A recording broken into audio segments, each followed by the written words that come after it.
tadi upacara ada sakit nggak? Nggak ada. Hari ini kita akan memasuki tema yang baru, yaitu tema 7. Maka dari itu, sebelum kita memulai pembelajaran pada tema 7, saya ingin membuat sebuah kesepakatan kelas. Apa itu kesepakatan? Sebenarnya kesepakatan itu bukan sebuah peraturan, tapi kesepakatan itu lebih ke perjanjian kita. Tapi bukan saya yang buat, kamu yang buat. Karena kamu nanti yang akan menuliskan, kamu yang membuat. Karena kamu yang membuat, maka kamu harus yang mematuhi. Kalau saya yang buat, berarti harus saya yang mematuhi kan, saya yang buat. Ya, tapi kalau kamu yang buat, maka harus kamu yang mematuhi, kamu yang mengingat, kamu yang meresapi, dan kamu mengetahui apa dampaknya kalau misalnya kamu tidak mematuhinya. Dan ingat, dampaknya itu bukan apabila kamu melakukan pelanggaran atau kamu tidak memenuhi dengan kesepakatan, yang berdampak itu bukan kamu aja, tapi ternyata teman sekelas akan mendapatkan dampak tersebut. Oke, saya punya post-it. Untuk raih masa depan dan impian, kita belajar prestasi, jujur dan mandiri, santun kata dan budaya, bersatu kita berbagi, memulihkan negeri ini untuk meraih prestasi dan tetap saling menjaga. Kita mampu, kita bersatu, kita hadapi semua ini. Kita belajar prestasi, jujur dan mandiri, santun kata dan budaya, bersatu kita berbagi, memulihkan negeri ini untuk meraih prestasi dan tetap saling menjaga untuk meraih prestasi. Bangkitlah Indonesia.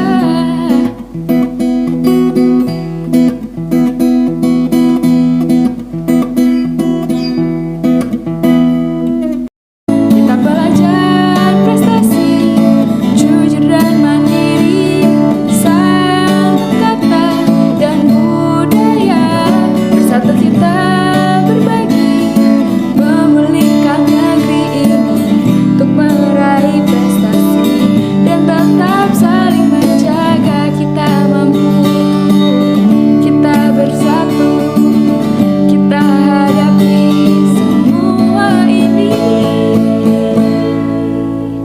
Kita belajar prestasi, jujur dan mandiri, santun kata dan budaya, bersatu kita berbagi, memulihkan negeri ini untuk meraih prestasi dan tetap saling menjaga untuk meraih prestasi.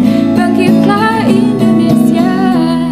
Oke, terima kasih untuk anak kelas 5A untuk membuat kesepakatan kelas bersama memasuki pembelajaran tema 7. Terima kasih ya. Memulihkan negeri ini untuk meraih prestasi dan tetap saling menjaga. Kita mampu, kita bersatu, kita hadapi semua ini. Kita belajar prestasi, jujur dan mandiri, santun kata dan budaya, bersatu kita berbagi, memulihkan negeri ini untuk meraih prestasi dan tetap saling menjaga untuk meraih prestasi. Bangkitlah Indonesia. Kita belajar prestasi, jujur dan mandiri, santun kata dan budaya, bersatu kita berbagi, memulihkan negeri ini untuk meraih prestasi dan tetap saling menjaga. Kita mampu, kita bersatu, kita. Assalamualaikum warahmatullahi wabarakatuh. Selamat siang, salam sejahtera untuk kita semua. Terima kasih kepada Bapak Guru semua yang pada kegiatan hari ini. Dan di sini kita melanjutkan pada kita yang mereka. Pada hari ini kita memberikan nasihat, kita hingga ini dan mudah-mudahan kegiatan ini aktif banget buat kita semua. Amin. Sebelum kita mulai, mari kita sama-sama berdoa dan kegiatan ini kita minta dan sama-sama kita dan semangat berdoa dan kegiatan ini berdoa. Gaya positif itu adalah bagian dari materi yang akan kita lakukan di kegiatan Guru Penggerak. Sebenarnya kegiatan budaya positif ini sudah sering kita lakukan, tapi kadang-kadang kita tidak menyadari dan melupakan. Kita lihat ya, budaya positif itu apa? Budaya positif itu diambil atau didapatkan dari disiplin positif. Jadi kalau misalnya kita ada di kelas, kita berusaha agar kita disiplin, ayo disiplin. Tapi kadang-kadang kita tidak bisa membedakan ini disiplin yang kita lakukan itu positif atau negatif. Terkadang kita mengatakan disiplin yang saya lakukan ini untuk anak saya bisa lebih disiplin, bisa mengetahui tanggung jawabnya, mengetahui kewajibannya, mengetahui apa haknya, kewajibannya, tanggung jawabnya bisa dipisahkan. Tapi kadang-kadang yang kita lakukan itu ternyata jatuhnya berdampak negatif kepada murid-murid kita. Karena yang disiplin berasal dari bahasa Latin atau disiplina yang artinya belajar. Belajar ya, belajar itu bukan berarti murid yang belajar, kita juga pasti belajar di dalamnya. Belajar dalam berarti mengalami perubahan. Nah, jadi kita jangan sampai merasa yang berubah itu hanya murid, dia juga harus berubah. Kenapa? Karena anak juga berkembang. Setiap tahunnya ada pola baru dari siswa, sehingga kita juga harus mengalami pembelajaran perubahan dari siswa. Dalam disiplin positif, motivasi perubahan muncul dari dirinya sendiri. Kalau kita, motivasi diri kita bisa timbulkan dari dalam diri kita. Tapi kalau siswa tidak bisa, belum bisa. Jadi untuk supaya bisa memahami, oh ini saya bersikap disiplin loh, itu harus kita yang berlatih. Dan jangan sampai salah, karena kalau sampai salah, jatuhnya kita bukan mendisiplinkan, tapi jatuhnya mendukung siswa. Sebagai contoh kecil, kadang-kadang kita suka kalau orang zaman dulu sekarang ngajar seperti ini. Ayo, yang bisa jawab pertanyaan ibu akan dapat hadiah, kan? Tujuannya baik untuk memotivasi supaya anaknya angkat tangan. Misalnya, oh iya, angkat tangan, tapi jawabannya nak betul, ya saya kasih ya, rupanya dapat hadiah kan? Seneng gak anaknya? Kalau satu kelas ada 10, yang seneng berapa? Kalau satu kelas ada 10, yang seneng berapa? Yang 9? Karena merasa ini dapat pensil salah enggak ya saya tapi enggak 9 anak terkumpul. Oke? Itu ada disiplin yang kadang-kadang kita mikir kita ngajar disiplin supaya anak disiplin, ternyata itu namanya disiplin kita menghukum siswa kita sendiri secara tidak langsung. Misalnya lagi, ada anak-anak yang sudah selesai boleh istirahat. Senang kan? Cepat dong kayaknya, tapi dulu nggak saya maksimal. Dan itulah yang dikatakan disiplin, ya disiplin sesuai waktunya, tapi tidak dari hati siswa. Nah, disiplin positif ini bergerak bukan karena waktu, bukan karena kita picu, bukan karena kita pacu, bukan karena supaya kamu gak dapat ukuran kamu harus ini, supaya kamu gak dapat hadiah kamu harus ini. Enggak, emang dalam dirinya, oh iya disiplin saya sudah katakan cepat. Dari dalam dirinya harus sudah bisa menyadari bahwa saya harus disiplin. Karena kalau kita yang merasa jatuhnya bukan disiplinkan, tapi menghukum siswa. Ya, lanjutkan ya. Memotivasi yang benar bukan dikarenakan dari rasa tidak nyaman atau hukuman atau untuk menerima imbalan penghargaan dari orang lain. Motivasi yang memunculkan disiplin positif adalah motivasi untuk menjadi orang yang diinginkan dan menghargai diri sendiri dengan nilai-nilai yang diyakini atau motivasi disiplin yang benar. Jadi, kenapa kamu mengerjakan ini tepat waktu nak? Ya bu, karena kan udah waktunya selesai, sebentar lagi waktunya istirahat, pasti harus menyelesaikan tugas dengan sebaik-baiknya. Kenapa kamu mengangkat anak? Karena saya tahu jawabannya bu. Jadi dia mengangkat anak bukan karena hadiah pensil, tapi karena memang dia tahu jawabannya dan dia mau mencoba atau mengetes jawabannya benar nggak ya. Jadi ada motivasi dalam dirinya, bukan karena dari luar, dari lingkungan, aturan atau apapun. Kayak misalnya anak terlambat, kadang kan kita bertanya, kenapa kamu terlambat? Kamu begini, panjang lebar ya. Sebenarnya kita tidak perlu memarahi ya, tapi hanya perlu menyatakan, kenapa kamu terlambat? Sehingga dia menyadari bahwa dalam dirinya terlambat itu, dia itu rugi. Bukannya kita hukum, jadi terlambat itu bukan takut buru-buru ke sekolah. Kenapa? Takut dihukum, ada aturannya. Kalau misalnya terlambat, nanti disuruh berdiri di depan sama guru. Kalau terlambat, nanti saya nggak boleh masuk sama Pak Satpam. tapi bukan seperti itu, tapi lebih ke kalau saya terlambat, berarti saya rugi. Kenapa? Tidak dapat pelajaran 5 menit, 10 menit dari mungkin. Ya, itu berarti motivasi intrinsik dari dalam diri sendiri. Motivasi kalau cuma ada tenaga bersifat eksternal, tidak dapat membantu proses pendidikan siswa. Pendidikan siswa di sini maksudnya bukan hanya dia mendapatkan sesuatu ilmu, tapi lebih ke pengalamannya tentang dirinya bertambah. Jadi yang biasanya dia tidak memahami bagaimana proses mencair, dia bisa mengalami proses. Ya. Jadi pendidikan sini bukan hanya tentang ilmu yang kita kasih secara teori, tapi dia bisa membayangkannya juga. Hukuman dapat membuat siswa menjadi tidak nyaman dan takut, sementara masalah itu menunjukkan motivasi yang bersifat sementara. Hal yang menarik ketika mempelajari materi ini adalah mengenai penghargaan. Kita sebagai guru perlu lebih bijaksana dalam menggunakan penghargaan motorik kepada siswa kelas. Ini yang tadi saya bilang ya, kadang-kadang supaya mendapatkan poin keaktifan dari kelas, akhirnya udah guru kerjain, padahal jawabannya salah semua. Karena guru juga sedih ya, ayo anak-anak kalau nggak selesai nanti nggak istirahat, nanti gua pas beresan udah dapat 0, hanya dosis dia bisa istirahat. Itu akhirnya sebenarnya bukan sebuah motivasi, ternyata mendukung anak itu ternyata tidak motivasi dalam itu adalah sebuah hukuman. Selanjutnya, di sini kita sebagai guru ada 5 posisi kontrol, yaitu memberi hukuman, membuat rasa bersalah sebagai teman, pemantau, atau manajer. Memberi hukuman itu seperti ini. Pada saat anak melakukan kesalahan, dia tahu nih apa konsekuensinya. Maka kita yang menanyakan, kira-kira kalau misalnya kamu membuat itu, tahu nggak konsekuensinya? Contohnya memberi hukuman. Jadi mengingatkan dia itu sudah melakukan kesalahan atau enggak. Bukan kita, ayo, nah kamu udah seperti ini, maka kamu akan begini-begini, gitu ya. Tapi lebih mengingatkan untuk memberi hukuman. Ya. Membuat rasa bersalah. Kadang-kadang kita suka seperti ini loh. Ya nak, kok kamu nggak ngerjain sih? Karena kan ibu udah buat soalnya banyak loh. Ini ibu sampai nggak tidur loh ngerjain sedikit soal. Tapi kamu isinya asal-asalan, nggak maksimal. Kadang-kadang kita malah curhat anak. Nah, curhatan kita ke anak itu malah berdampak buruk kepada siswa. Karena siswa malah merasa bersalah. Dia merasa, dan ternyata saya jahat ya sama guru. Jadi nggak bagus karena menurunkan motivasi intrinsik dia untuk belajar. Kemudian kita juga bisa sebagai teman. Apapun yang terjadi pada siswa kita harus kita ikuti perkembangan psikologisnya dan kita harus ikuti. Pemantau ini, kalau ini pasti dijago lah ibu ya. Nah, pemantau dan manajer. Kita sebagai guru suka lihat itu. Nah, kita lagi ngapain, perkembangannya seperti apa, apakah dia sudah melakukan tugas kita, apakah dia mengerjakannya sendiri, apakah terjadi pertemuan tua, itu sebagai pemantau. Dan manajer, kita yang mengatur semuanya. Kadang-kadang kita melakukan tanpa ketahui siswa. Itu luar biasanya seorang guru ya, yang tidak ada di posisi lain, hanya ada di guru bisa melakukan 5 hal sekaligus ini dalam satu waktu.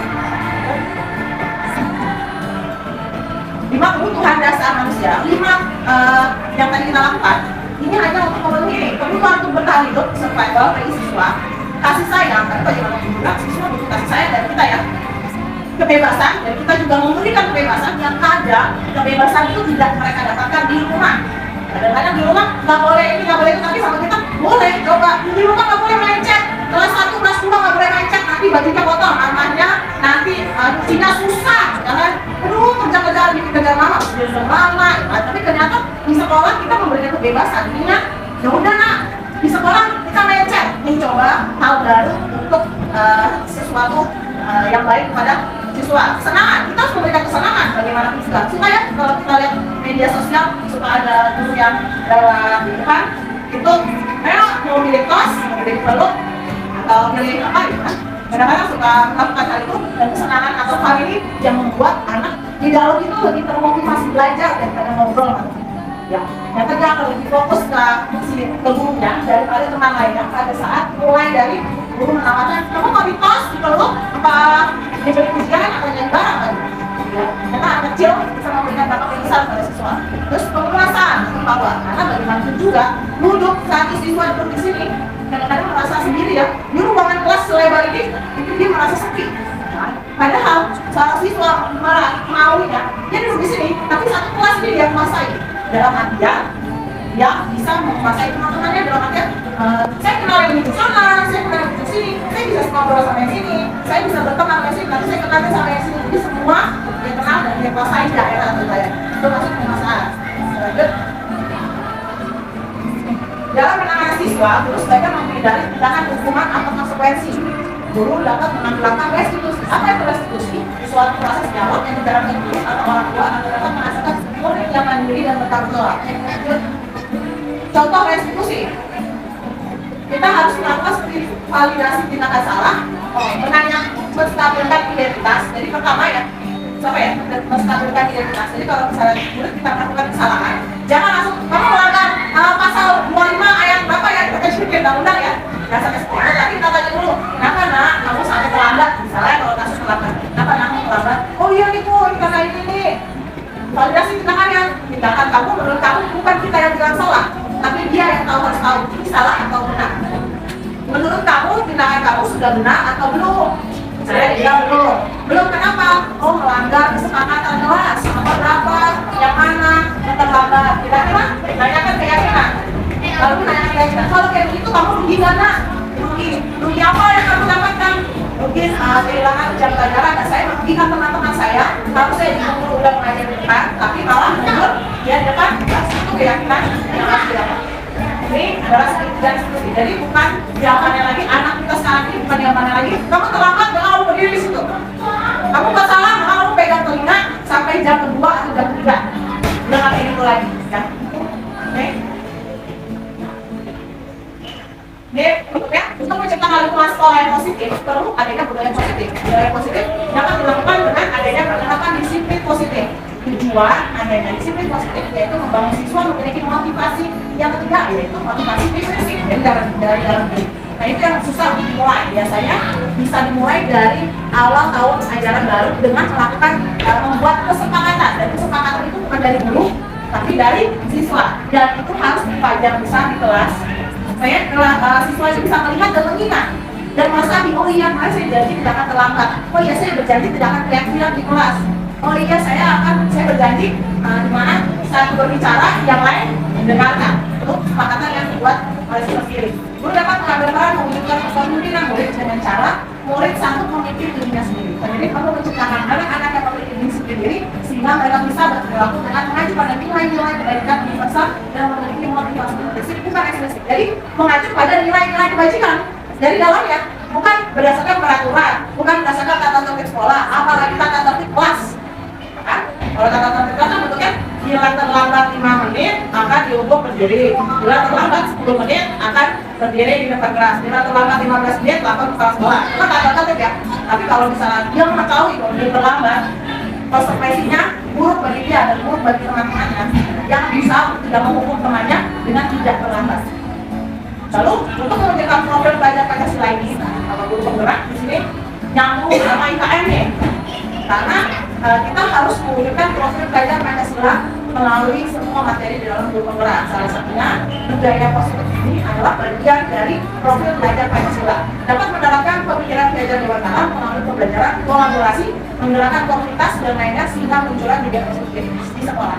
Makanya kan kalau IKM apapun bentuknya dikerjakan bersama kelompok ya, karena harus mengedepankan kolaborasi dan apapun asalnya tidak pernah ada yang salah. Mau bagus, mau jelek, mau buruk, tetap itu hasilnya yang baik. Jadi kira-kira ada yang mau didiskusikan atau berbagi pengalaman atau ada yang mau tanya?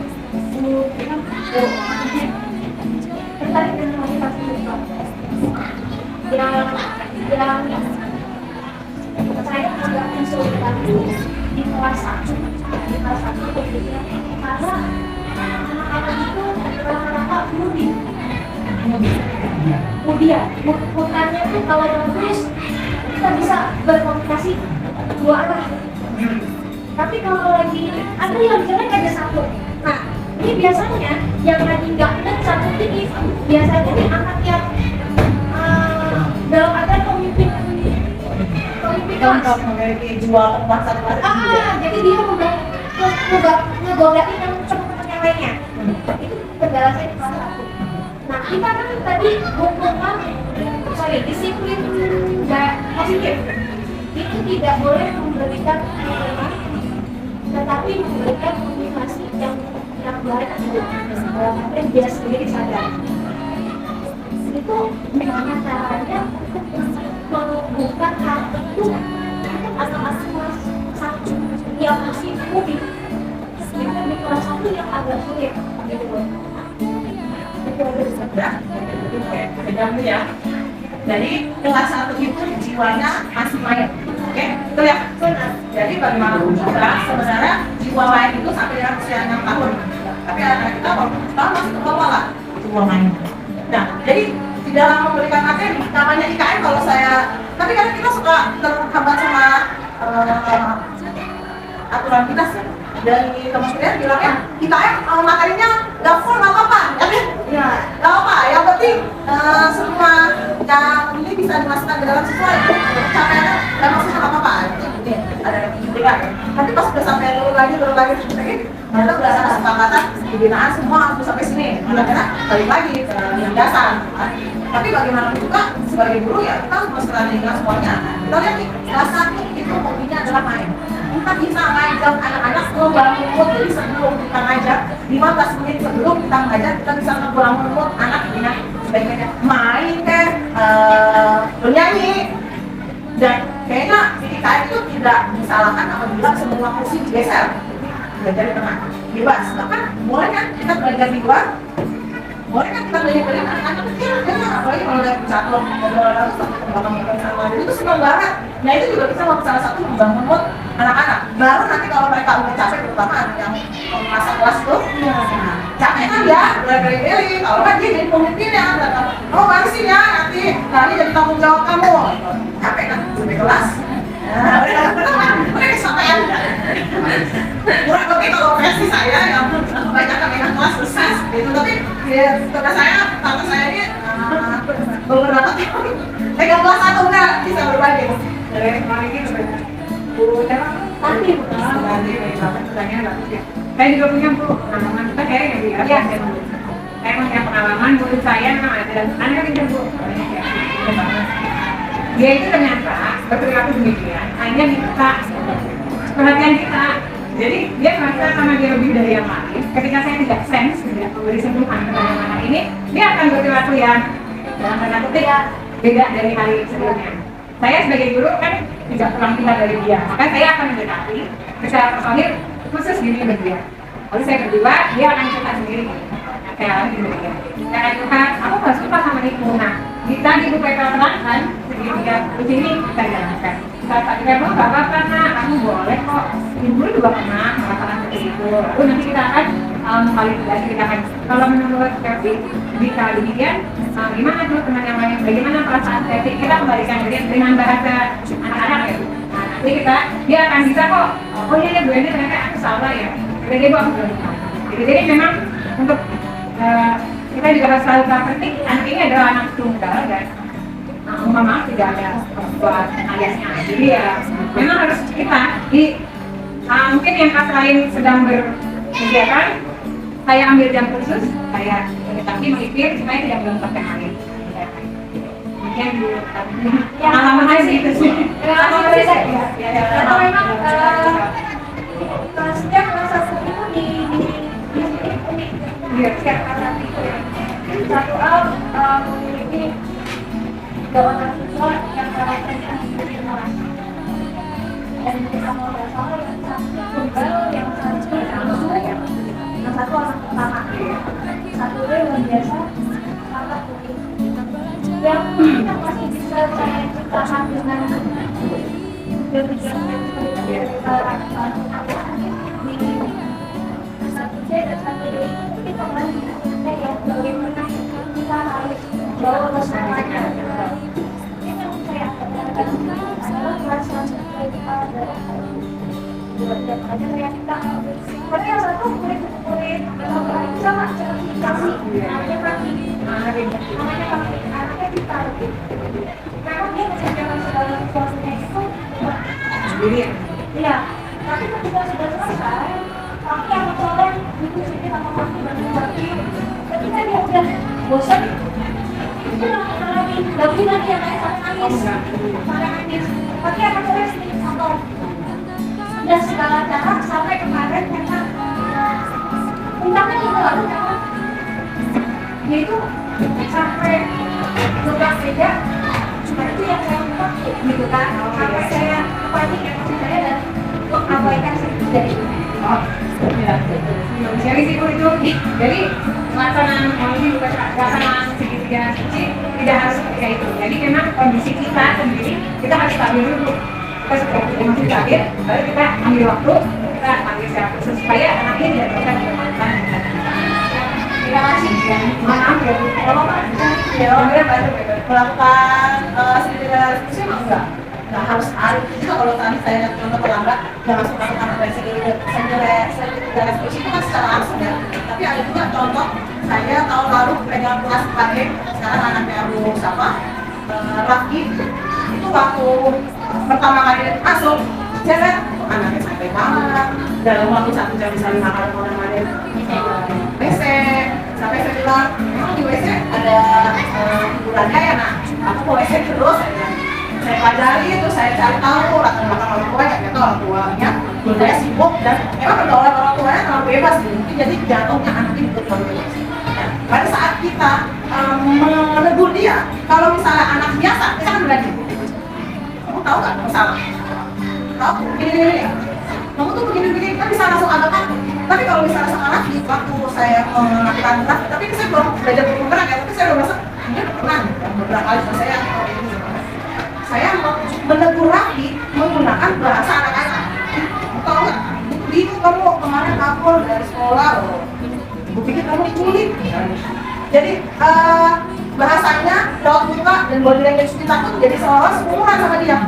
Ya, jadi kita merendahkan diri kita, bukan menjatuhkan harga diri ya, merendahkan supaya kita seolah-olah sepantaran sama dia, sehingga bahasa yang kita gunakan pun juga masuk ke dia dan dia pun akhirnya paham. Oh iya ya, ternyata saya salah. Dan akhirnya ya, yang saya dapatkan waktu itu sih, Raffi akhirnya deket banget sama saya, sampai apa-apa dia ceritain ke saya. Ya, saya agak kaget juga sebenarnya, beberapa cerita dari dia itu, dan di keluarga ini, ternyata di keluarga itu, tapi saya bilang, itu pas banget ke saya, ternyata program dalam siswa itu ada banyak program. Ada lagi yang mau sharing? Ada lagi? Dua nih? Dari bapak-bapak saya sangat bermanfaat sekali bagi saya. Saya memang sudah lama mengajar, tapi apa yang saya bicarakan kali ini, yaitu saya alami sendiri ternyata itu salah. Ternyata itu salah. Nah, saya selalu begini. Siapa yang sudah, ya boleh pulang tadi juga sama. Siapa yang sudah selesai saya kasih hadiah. Saya selalu begitu. Ternyata itu salah kan? Itu salah. Bagaimana caranya saya mengajar kelas tinggi supaya saya bisa ke anak itu, dia itu bisa yakin dengan kesalahannya, sadar diri dengan tanpa saya mengutuk. Kan tadi bilang kalau saya kasih hadiah yang merasa beruntung kan, terbukti dia terbebani lah maksudnya gitu kan. Bagaimana caranya agar memotivasi anak agar dia yakin saya bisa tanpa dihukum ya, tanpa dibikin hadiah gitu kan ya. Itu kesalahan saya patah Bu, karena itu saya lakukan, saya lihat hari bagaimana motivasi. Nah itu mungkin cara lama, sekarang udah beda ya kali ya. Jadi saya baru ya pengetahuan bukan sangat bermanfaat bagi saya. Tapi bagaimana cara mengubah perilaku saya agar ke anak ya semaksimal mungkin itu seperti itu. Terima kasih Bu. Memang kadang-kadang kita suka karena menghindari ya buruk. Nah, Oke, membudaya kan ajaran saya masuk ada yang saya masuk kalau saya ngajarin kayak gini ajaran kemudian kita punya budaya lama ya kita harus belajar terus karena perubahan anak itu ternyata buat saya juga baru sadar hari ini sebenarnya penggerak ini bukan saya promosi nah mudah-mudahan untuk mati oleh penggerak baik siapa ngurusin lagi salah satu belajar berubah karena benar-benar pengetahuannya menyadarkan kita bahwa hal itu hal yang kita lakukan itu hal yang bisa kita atau diserang sama anak-anak zaman dulu, zaman kita gitu, yang saya dan sebagainya. Tapi kalau anak zaman sekarang itu nggak bisa. Karena dia lagi kritis, kalau misalnya kita bilang enggak, dia mikir kalau kita nggak bisa, apa juga enggak, gimana? Karena kita sampai kapan? Ini cerita saya dari mana gitu kan? Mungkin dari handphone, dari televisi, mungkin dari vitaminnya atau dari mana? Dan akhirnya namanya terbiasa, jadi kita kritis banget ya. Tapi bukan kita menyalahi semua posisi itu, tapi kitanya pun ikut belajar menjadi mereka. Kalau ini nanti sama lah ya. Untuk menghadapi siswa kelas 1, kita harus seusia dengan mereka ya kan. Untuk menghadapi siswa kelas 6, kita harus soalnya siswa kelas 6 itu nggak merasa kita itu dulu karena udah akan masuk. Kalau lebih seperti itu ya. mungkin kalau misalnya masukan buat mungkin misalnya cari persoalannya siapa masih ada ini tentu masih kan Karena aturan-aturan yang ada di kelas itu berarti sudah nggak berlaku dalam sini. Dia harus selalu pendek, misalkan harus tiket harus awal dan sebagainya. Aturan yang kelas itu caranya adalah membuat kesepakatan kelas. Kesepakatan kelas itu biasanya di awal. Tapi kalau misalnya mau di awal semester ini, kalau yang saya belajar dari sini, biasanya nanti anak-anak diberikan sticky note apa aja bisa kayak yang kuning itu yang bisa ditempel-tempel itu mereka kita kasih satu-satu. Coba anak-anak kira-kira untuk kesepakatan kelas kita supaya kelas kita baik, supaya kelas kita bisa melakukan hal yang baik, bisa dikatakan disiplin. Kira-kira anak-anak apa yang bisa anak-anak lakukan? Kasih satu-satu tulis, ada 5 tulis, itu kan lebih merasa. Saya pernah tulis tidak pernah terlambat lagi karena saya sering terlambat, jadi saya tulis tidak terlambat lagi. Oh iya, saya pernah tulis saya jelek kan, sebelumnya katanya guru sebelumnya saya jelek, saya tulis dan jangan jangan tugas mengatur saya lagi. Dia akan ingat terus tuh. Kalau dia tulis sendiri, dia tempel sendiri, itu dia akan ingat dan ibu hanya bertugas mengingatkan. Tadi kan ada manajer dan pemantau ya, dia dipantau aja terus. Anak-anak ingat nggak kemarin kesepakatan kelas kita pada saat mau bel sekolah, anak-anak kerjaannya sudah selesai. Ayo dikerjakan dengan sebaik-baik, kita hanya memantau. Kalau misalnya nggak selesai kan, kita hanya menilai apa yang dikerjakan siswa, tidak boleh pernah selesai. Kalau usulan saya, yang saya dapat dari guru kelas, mungkin beda. Mau tambahkan, kalau guru kelas kan, ini juga kelas 6, terjun ke kelas 1, supaya lagi kelas 6. Saya turun gitu. Ya Bu Ani, mungkin sebagai guru kita lebih bermain di bahasa. Sebenarnya ada paparan-paparan yang kalimat-kalimat pada ini Bu, jadi kami sudah mengenali dengan kalimat-kalimat ini ketika melaksanakan pendidikan. Nanti Bu Peka bisa menjelaskan ada kok dalam pelaksanaan pendidikan. Kalau kelas ini kan lebih paham dengan bahasa yang sudah ada. Mungkin lebih pandai-pandainya kita dalam penggunaan bahasa. Dan keyakinan kelas di awal di BK itu penting sekali. Belum terlambat kok sekarang awal semester 2 itu buat aja positif begitu. Lalu kita sepakati bersama, mereka tempelkan satu. Jadi kita buat satu kalimat positif, tidak ada buat kalimat larangan gitu. Jadi sebuah kalimat tapi intinya positif gitu. Itu dijadikan kesepakatan keyakinan kelas. Jika besar nanti anak akan malu gitu. Ketika belajar keyakinan yang mereka sepakati.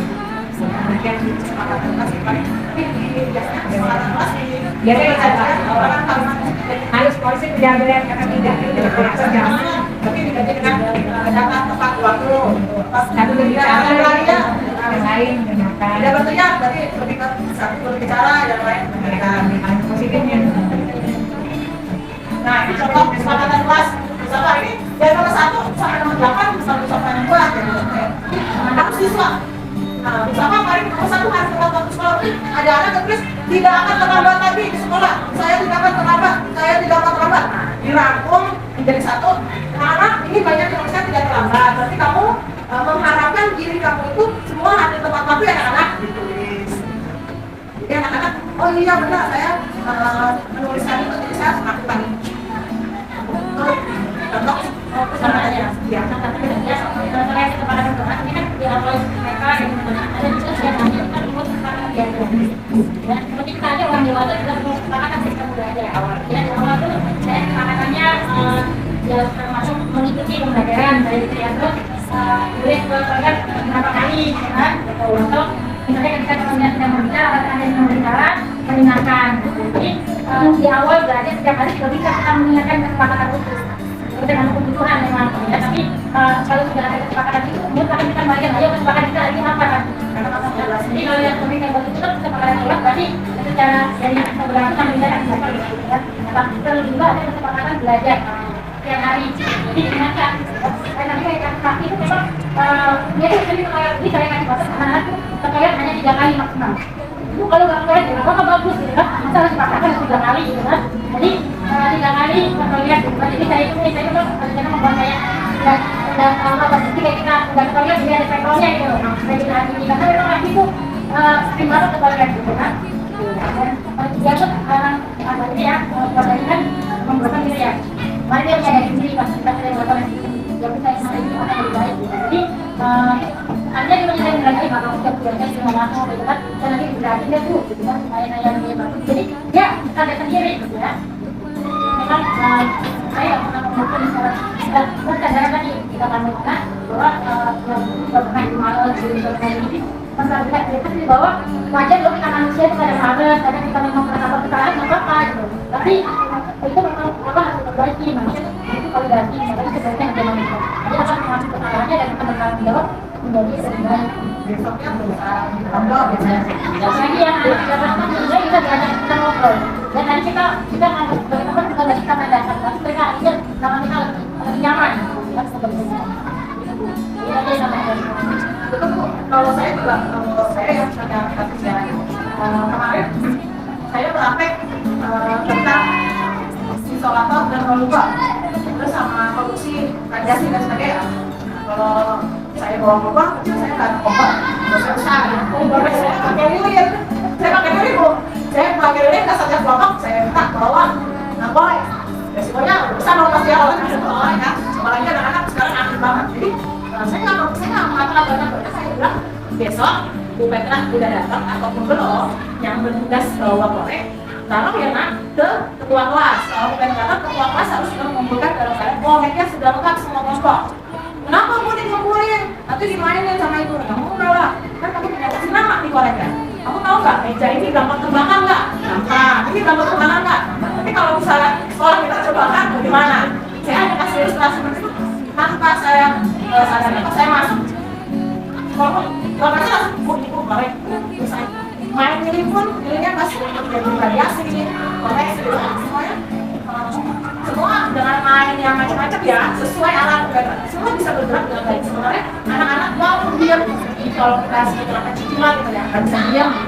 Tapi kalau misalnya kita kasih tahu apa resikonya kalau tidak anak-anak kita, dia pasti tahu. Sebelum kita kasih tahu dia udah tahu resiko kebakaran kayak apa, resiko kebakaran tangannya kena api itu seperti apa, resiko rasa sakit itu seperti apa. Dia udah tahu. Cuma hanya perlu kita ingatkan, makanya. Seperti kalau saya sih ingatnya kalau nasihat orang tua saya ya harus seperti ibu itu harus seperti ibu nggak bosan-bosannya ngingetin kalau ada 1000 hari tapi 10 hari ngingetin. Ada lagi? Tidak ada? Ibu ada pertanyaan? Terus ya tentang share saya tentang budaya positif, mudah-mudahan sedikit banyak bisa memberi masukan atau memberikan tugas positif kepada ibu-ibu bapak ibu sekalian yang akhirnya pun akan berdampak baik ke siswa kita. Bagaimanapun juga kita sebagai guru yang paling utama bukan profesi yang kita sadar, tapi yang utama adalah berhasilnya kita mendidik siswa kita dengan. Terima kasih Bu Salma.